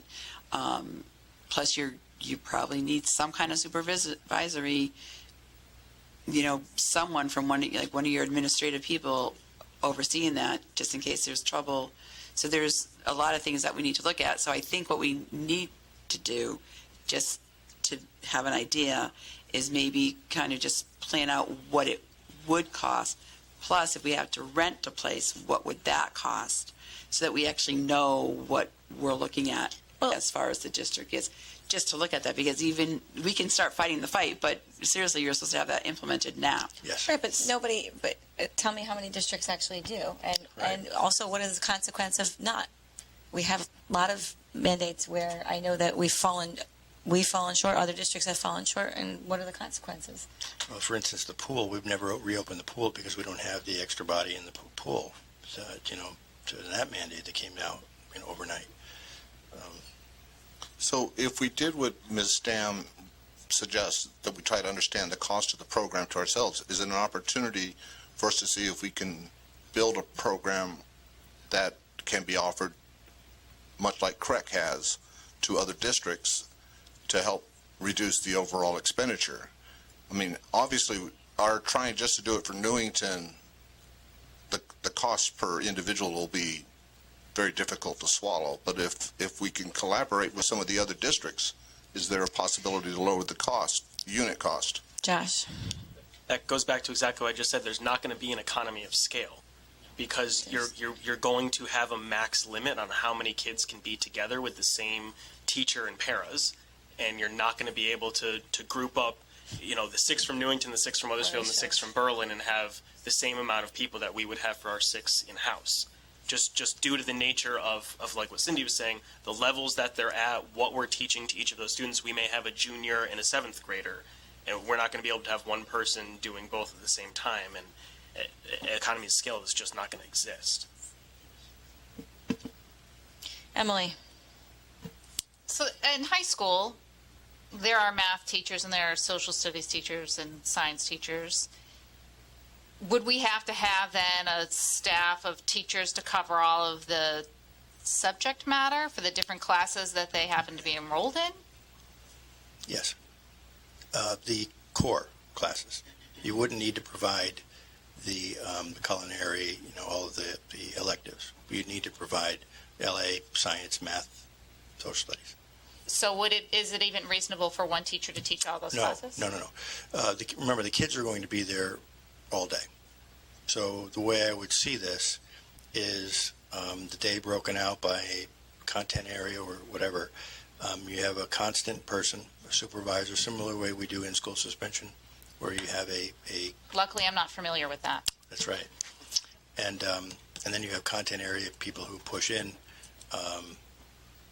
throughout the day. May need to have a security person. I mean, I don't. So then our teachers would, I mean, even if they're teachers from the high school, then they would have to travel, losing class time. It depends on how close it were to the high school, right? But it can't be on the high school grounds. Right. So they would lose time traveling no matter what because. Yeah, right. And remember, the class sizes are very high there because we eliminated positions. Oh, I know. I've heard. With our present program, how many people does it take to operate it? 3. And those include what? Oh, wait, I want to say 2.5. Do we have 2.5 in the program? In what program? Alternate program. We have an alternate program that has students in it. Right. I'm, talking about using the same model. Could I use the same teachers? I don't know. I would say in general it's 2.5. One is full-time, one is 0.8, and then one is 0.6, so Right. 0.8 also. They're full-time teachers, but in that program, which kind of speaks to where are they getting paid from. So one is like 0.8 English and 0.2 social studies or whatever, and so they teach a class outside of the alternate program. One is full-time in the alternate program. One teaches mostly in the alternate program. One teaches only part-time. And how about other staff members for support? Right. Then you have to assign a counselor or a social worker to the program who would have to run that part. We don't have a behavior specialist at the high school. We have. So on and off, you're talking at least 5 to 7? But not full-time for the program, but, pieces of a person. Could we do it for less than that amount of money? I think we could. I don't know what, that'll be up to facilities committee to decide if you want to rent someplace or something. So how would this go down? If by a certain date we didn't have a program set up, we're not forced to go send them to the correct program? No. We have 3 students who are special needs. They need to have a program right now, and there's no ifs, ands, or buts about it. You're not going to get away with that no matter what. So what are all the other towns doing that don't have a program in place? We're all scrambling. Mr. Schulman. Unlike some of the other conversations we have about, well, maybe they would withhold ECS funds or something like that if we fail to meet certain mandates. My guess is that a parent of a student who's expelled, who is not receiving the program that's legislatively required to be provided by the board, would have a constitutional claim against the board for failing to provide an adequate education, and we would face serious liability for every day that they're not provided the program that the legislation has granted them. So I guess that's what my question is. If we don't have something in place by a certain date, are we obligated to send the person to this school that's $365 a day? I have a sense that an opinion from our council would likely say yes. Yes. You're absolutely right. And if you don't, you are opening yourself up to That's liability, which we're all reminded we have potentially personal liability, although indemnified by the district in most things. But if we as a board willingly decided to reject the state's legislative mandate in this circumstance, my guess is that we would open ourselves up personally to some civil liability because we're willfully refusing to give the kids an adequate education as defined by the legislature. So where do we get the money to put the program? So where do we come up with the money to put this program in place? I don't know. Yeah. It's time to get the crystal ball out. Emily. Does CREC have a limit, a space limit they don't have to take you. They can say no. And they have. So how does the state expect us to whip together a program? This is welcome to my life. This is what happens. These are the things that, as I've been putting this list together every year for you, this is what's going on. There's no stopping it, and here again, it's not a bad thing. So, here you are, you feel like you're arguing against it. It's not that you're arguing against it philosophically. It's good for kids. It really needs to be done. It's the manner in which they're put together. They're just seem to be slammed together so quickly and passed, and then you implement it. And they tell you on July 1, by September 1, you have to have this implemented. And where do you get the money for it? Is there a date for, starting date for this? It already did. Yeah. Okay. Okay. Yeah. So we'll meet afterwards. So if the board had any guidance on the vehicle thing, on, Oh. yeah, I don't know. So are you asking us on the vehicle To question, advise the committee, I don't know where to put them or how to, where to put the buses? Is that what you're asking? No, not just buses. Buses, I think, is okay if they want them there. I don't think it was intended for that, but I don't have an issue with that because they technically qualify. But, for instance, we have the band going out of town, I think next Friday or something like that, and we were short a box truck. We had to buy one because the other one was a used one and it just fell apart. We're short a box truck. It doesn't qualify because it's not enough money to qualify for that. Where do you put that?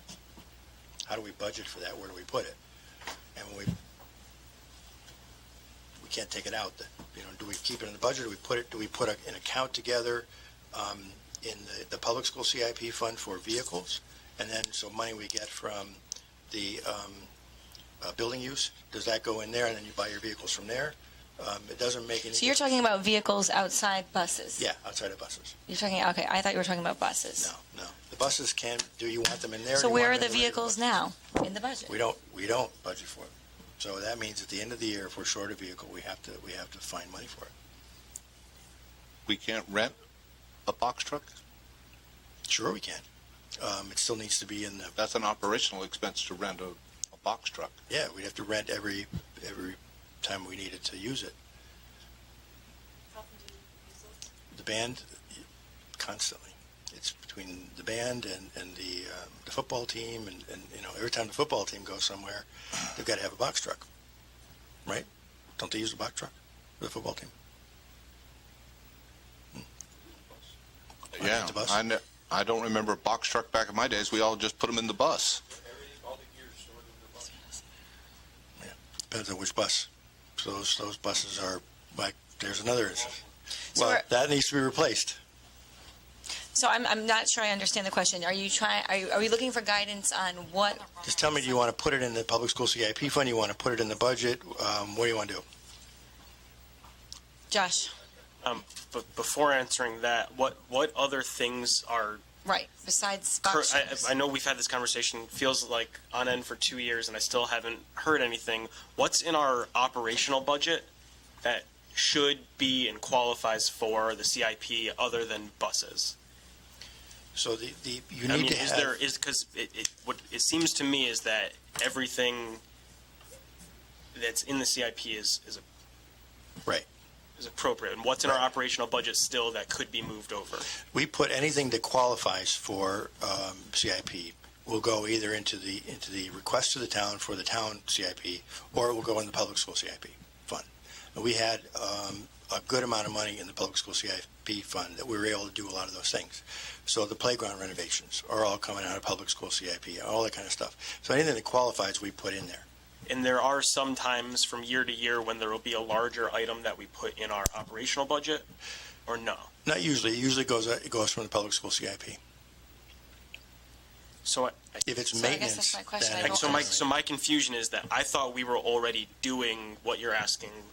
The vehicles? On. The vehicles? But I mean everything. Yeah, when you say vehicles outside buses, I don't know what the scope scope of of that things is. that don't qualify right for the dollar amount. So I don't know how we could ask for them in CIP. I mean, that's got to be one of our things in our regular budget. I mean, if it doesn't qualify for CIP, it doesn't qualify. Right, but every year they're cut out. So we cut out of our budget. They're cut out of our budget. And understandably, do you want things, or do you want to buy books, or do you want to buy cars? But what are we talking about besides? So the maintenance may need a box truck. Okay. So the security vehicles are getting long in the tooth. We typically just take an old police car and paint it over or whatever. That's fine too. They're a little hard to get around in the wintertime, but we may need to look at those. So they're old. Okay. If there's a maintenance van, right? Those are good examples. So we usually buy them used or whatever, but they don't meet the qualification for CIP. They're under the limit, and if so we where don't do you put them? budget for them. Right. Jane. Isn't the limit less on the public school CIP than the town CIP? It still doesn't. But what's the difference? 15? It's 15. Is it 15? Yeah, 25. Versus 25. Yep. The town is 25? I thought it was 15 in That's the 7 public years. school. Yeah, I think they just forgot to move ours. Yeah. We have a separate definition than the town. Yeah. I think they just forgot to change that part. Emily. I still don't have a sense. How many other vehicles are we talking about? I'm just saying, if it comes up. So, but how many other vehicles do we have? Not many. I mean, you're not talking maybe one a year. So, a few maintenance trucks, I mean, they seem to be pretty good, but I don't know. At the end of the year, who knows what could happen, So I just want a place to put them. Do you want them in the budget, or do you want them in CIP? Well, if they don't qualify for CIP, we can't put them there. That's kind of where I'm going with this. They have to be in the budget. That's kind of where I'm going. And you're saying they have to be in the budget and they can't be cut. Well, if we cut them, if I we did with the bus issue a few years ago, where we kept cutting them, and then all of a sudden you have 15 that need to be replaced. What do you do? Well, I hate to bring this up now. I don't want to go here, but I don't even think that we've decided where we need to put the buses. Have we? Haven't. No, we haven't. Okay. Just saying. Well, I mean, the buses the last 2 years we've only put in CIP. Not the needed amount. But they haven't been. And they haven't been funded. Well, I know that. So now you're back to the point where you need So 15, and where do you get the money? Right. Mr. Sylvia. Well, my position all along has been is CIP is CIP, and operational is operational. So I'd like to have my personal preference is to maintain a clear separation of the two. CIP stays with CIP, operational stays with operational. It keeps it clear, and for us to try to put CIP activities into, or CIP expenditures into an operational budget, I don't agree with it. Right, and here again, it's like you can't change the rules midstream. The program was designed not for that. The intent was for capital projects, for building, not for vehicles. And the town has done it the past few years, and I get that. And they want to move you over there, and I have no problem if the town wants to do that. That's their decision. They can do that. That's not how the program was intended, but if that's how it wants to be spent, the problem is you're going to take $675,000, whatever it is, and stuff it into a program that wasn't developed for that, and now expect them to fund $675,000, then something else, one of the building projects in town, can't be done. Right.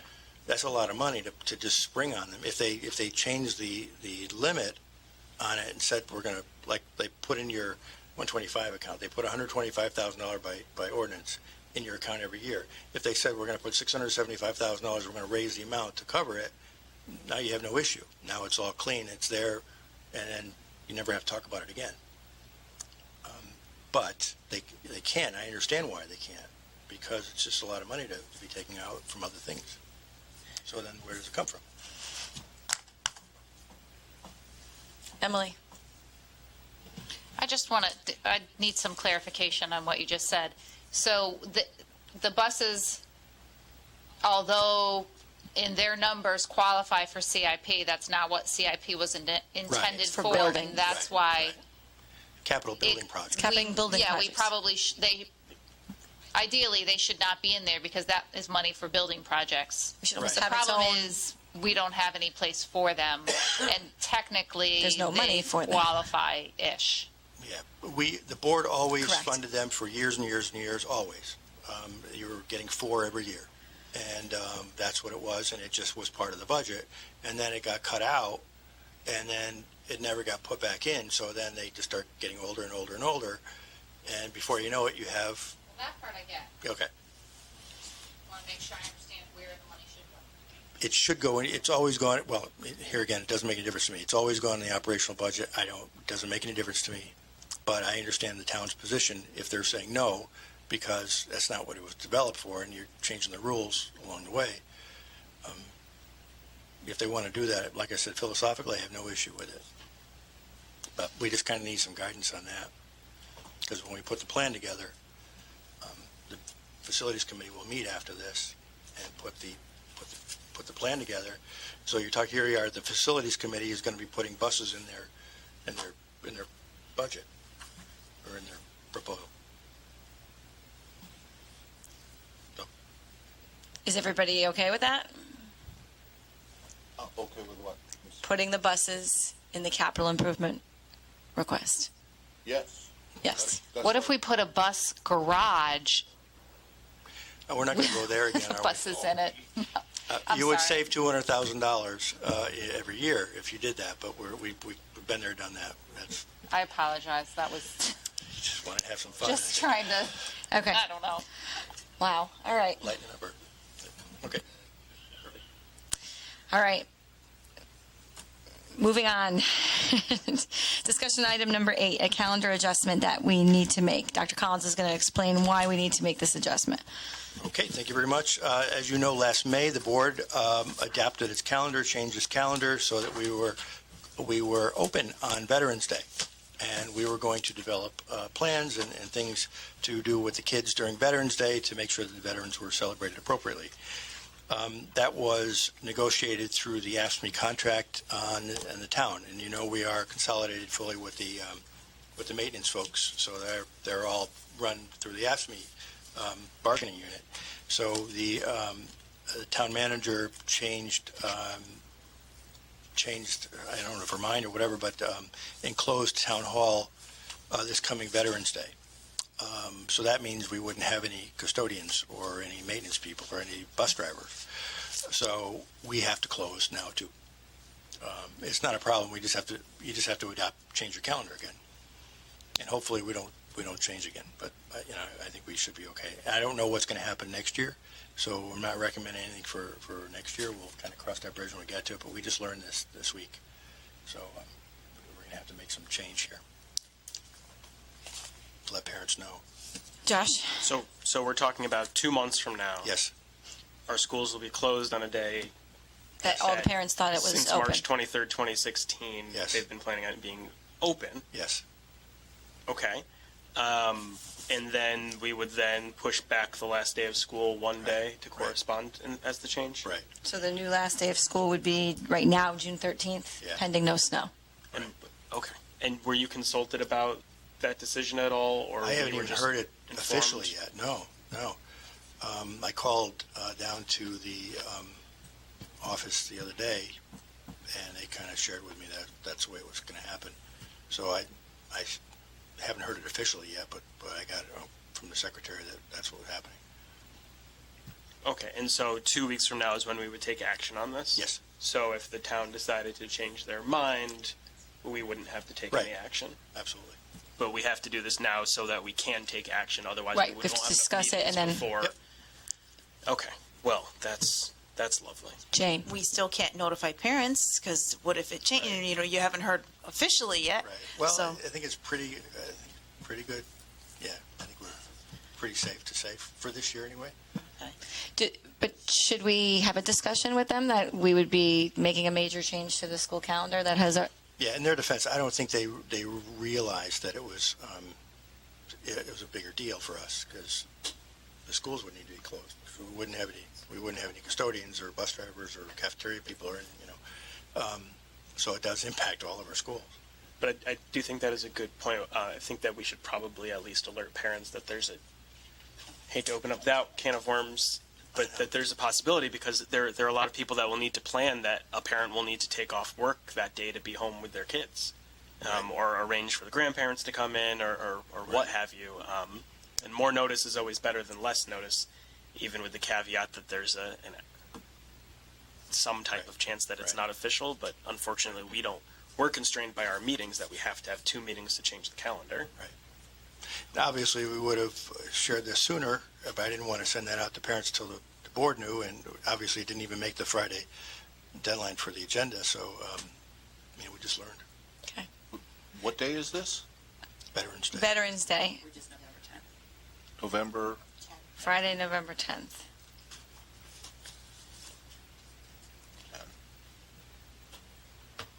Okay, but we're not doing it now. Tonight was just a discussion. We can't, right. Next meeting. Okay. Jane? I just have a quick thought about the school calendar. From going forward, perhaps maybe have a little symbol somewhere, and at the bottom for Board of Education meeting dates, and put Board of Education meeting date somewhere. I don't know. I think that would be a good idea when parents put this on their cabinet. They could see, oh, Board of Ed Pick a is different me. color? Yes. I don't know. Whatever you want to do. I don't know. A little symbol would work too. Just an idea. Just a thought.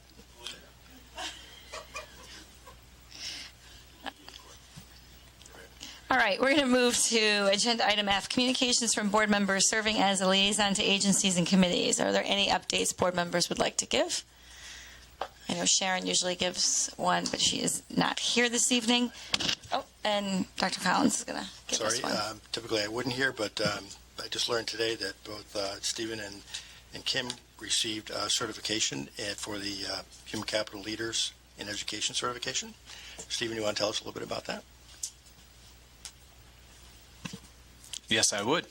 So our association, our national association, the American Association of School Personnel Administrators, hosted for the first time a certification in human capital leadership and education. And so Kim and I were one of the frontier members of the first cohort to go through the program. And so we were honored with completing the test successfully and the cohort successfully. And so we're both now certified with this certificate that just demonstrates our understanding of the new standards in human capital management and leadership and how we continuously align our systems to meet those best practices. Congratulations. Thank you. Congratulations. Okay, going to move to agenda item G, public participation on any matter related to board responsibilities. And once again, our phone lines are open, 860-665-8736, or if any member of the public would like to come forward. If you come forward, if you could please state your name and address for the record. Thank you. Hi, everybody. Michael Branda, 77 Coronado Drive. Two things really quick. The first is the town's going to be losing two of our greatest advocates on this board coming up. And I was reading that plaque, and it says dedication, generosity, and service. So I just wanted to thank Nancy and Jane for everything that you've done during your time. Whoever fills those seats will be, the bar is set very high, so thank you very much. Thank you. As a parent, the following statement was said on Facebook, and I just wanted to read it and kind of leave it for you, and if you discuss it later, great. The statement was, the public outcry over making playgrounds safer is valid when our superintendent forgoes identified music, art, science, math, and school supplies requested by his staff. Instead, he opts to install rubber mats at our playgrounds, or a gator to haul tools at the bus garage. In parentheses, a little red wagon would have sufficed. Our Board of Education suggested to our superintendent to allocate all available funds from this past year to be spent on next year's school supplies. It appears he made his choice as CABE policy allows. Personally, I would have preferred microscopes, reeds, strings, and supplies over a gator at the bus garage. As a parent of two kids, this concerned me because it sounds as though a member of the Board of Education is speaking for all of you on Facebook.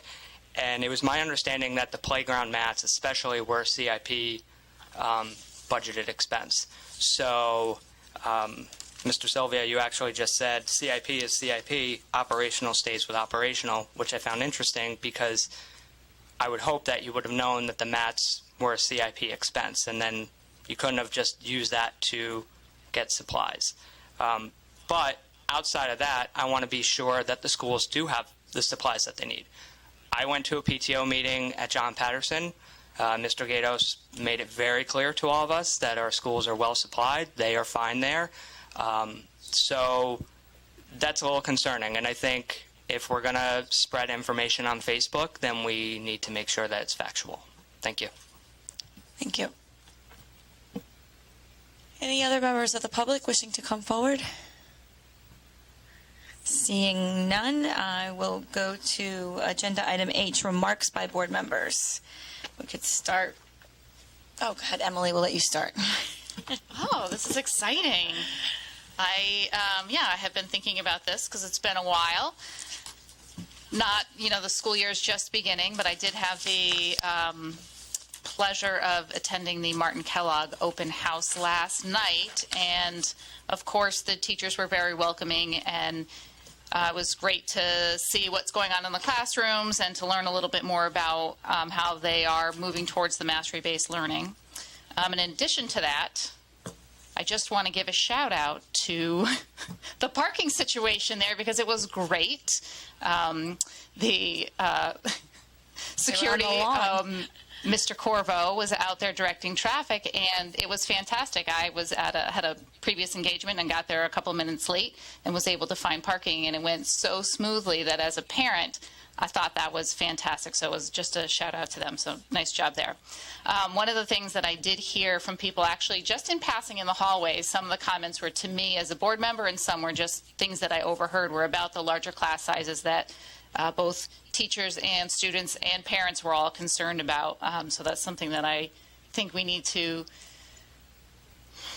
keep working at for sure. And then I just wanted to say congratulations to Steve and Kim because that's a great accomplishment. Way to go. Bob? Just a reminder to the parents over at John Patterson School Elementary, PTA meeting tomorrow night, 6 o'clock. And congratulations to the group. That's it. Paul? You're good? Jane? Might as well take advantage of the time, right? No, I attended the Wallace open house last night, and I am just so impressed with seeing the operation of our school system and our teachers. I mean, just wonderful. I just love open house. I can't wait for NHS next Tuesday, next week. I'm just looking forward to it. And thank you, Mr. Branda, for your nice comments, and good luck to you. And that's it. Josh? Welcome back to school to everyone and to the board. It's great to have some new reps. I ran into one of our former reps, Lucas, last night, who's on to bigger and better things. Other than being here with us, I would love to see if we could get our student reps more involved in what we do, if possible. I think it would be invaluable for them to learn how, as a real life learning experience, and they really should be able to do that, and we should be able to work a course out so that they get a credit for their year's work on their board, and they're doing things related to learning about public policy and how it affects the town and their fellow peers. And I think that would be an incredible opportunity for them that we really should strive towards, because we have some clearly very capable and intelligent students who would be able to take this kind of opportunity and launch it into college in the future, because although their reports are awesome, they're missing out on a lot, and obviously time-wise and schedule-wise and what they actually signed up for is a whole other matter, but would love to work towards that. I'd also like to say, for me personally, the beginning of the school year was a little bittersweet. I left my house all excited the first day of school, drove down the street, and Bob was no longer the crossing guard. I've got a stranger there. There were different cars. I didn't know what was going on, and so I just hope that the kids are in good hands still, because I know that if anyone was going to get hit by a moving vehicle, it was going to be Bob. He wouldn't let that happen to the kids. So a little bittersweet for me, but happy retirement. Cindy? I do also want to say I'm glad there was a great opening. I asked my neighbors, everybody was happy. No one had any complaints. All the kids came off the buses really excited and wanted to share, so I was real glad about that. I really enjoyed the presentation in regards to the first day of school. It was an enjoyable experience for me tonight. Thank you for doing that. I do want to congratulate, the people who got their certification in leadership at the conference. That's great. The other thing I do want to say is that I do support your advocating on our behalf, on the behalf of the district, for any unfunded mandate legislation comes through, because I feel that is your job, and I specifically did support and do support the fact that you did try to advocate for us as a district for the expulsion designation, because I think that's critical, and it's going to be, especially with us not even being able to afford what we have now to do. So I just wanted you to know that I appreciated you stepping up and doing that for us. Thank you. Mr. Sylvia. Thank you. Again, I'd like to reiterate what Ms. Stam said. The opening day was wonderful to see and all that. I know all of the children in my neighborhood that I got to visit with were very excited also. So thank you for sharing your journey and experience there. That was very pleasant. Mr. Farisi, congratulations on the certificate. Is that everybody? Okay. I think we've had enough. I'm going to make a motion to adjourn. And we are adjourned at 8:56.